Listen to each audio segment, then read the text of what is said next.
250,000 people are in Washington for the inauguration. But for those unable to get there, the Universal newspaper newsreel is rushing pictures of the epic ceremony by the fastest air express plane in the country. The speedy plane takes off and soars over the national capital, even while President Roosevelt is still on the inaugural stand. At 230 miles an hour, the record-breaking air express whisks its historic freight to the screen, arriving at New York while newspaper wires are still hot with the story of the great event, and while the radio still roared with acclamations for the new president. At the airport, a fast car with police escort is waiting, and the film is transferred almost as soon as the plane touches the ground. No bet is overlooked in the race against time to serve the newsreel public, and the Universal newspaper newsreel is establishing a record for speed. Here they come, on the last lap. And here it is, the beginning of the greatest drama in American affairs, the creation of a new chief executive. According to time-honored custom, the retiring president and the president-elect ride together from the White House with congressional escort down the long and crowd-packed Pennsylvania Avenue to the Capitol, where Roosevelt is to take the oath of office. Enthusiasm is at its height. Never was there such a joyful, jubilant, yelling, applauding inauguration crowd. Roosevelt is the nation's idol here today. Thousands of Americans are here to cheer the birth of a new era in national affairs, a New Deal era, which is supposed to pull the country out of its chaos. The hosts of democracy are here to celebrate the greatest party victory of all time. And now everything is ready for the big moment. Chief Justice Hughes of the United States Supreme Court prepares to administer the oath of office to Franklin D. Roosevelt, making him the 62nd president. You, Franklin Delano Roosevelt, do solemnly swear that you will faithfully execute the office of President of the United States and will, to the best of your ability, preserve, protect, and defend the Constitution of the United States. So help you God. I, Franklin Delano Roosevelt, do solemnly swear that I will faithfully execute the office of President of the United States and will, to the best of my ability, preserve, protect, and defend the Constitution of the United States. So help me God.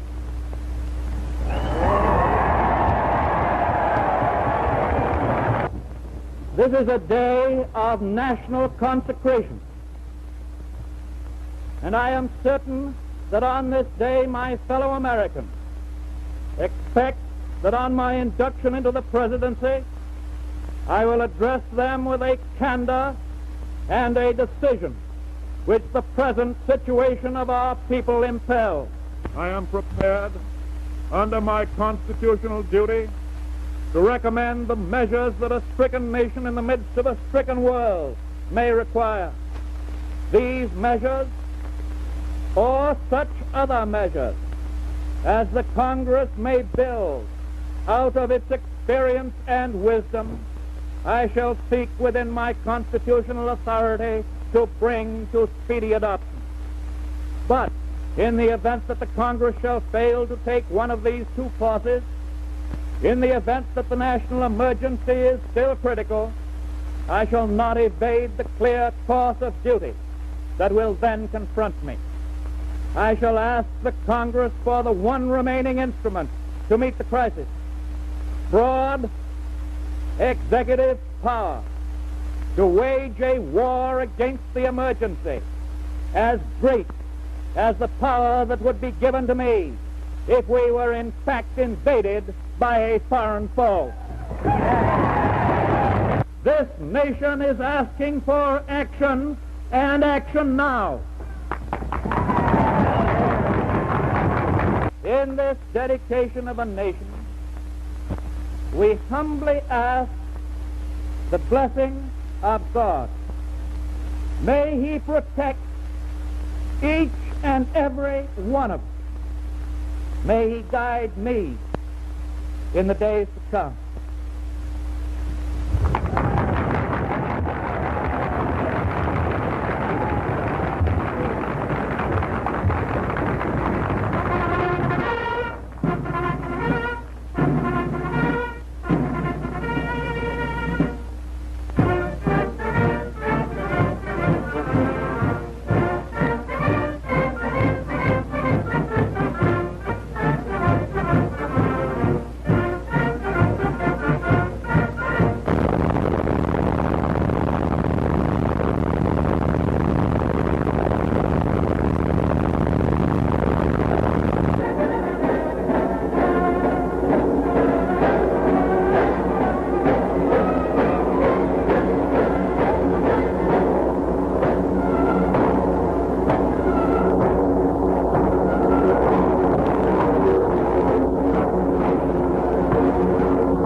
More power to you, President Roosevelt.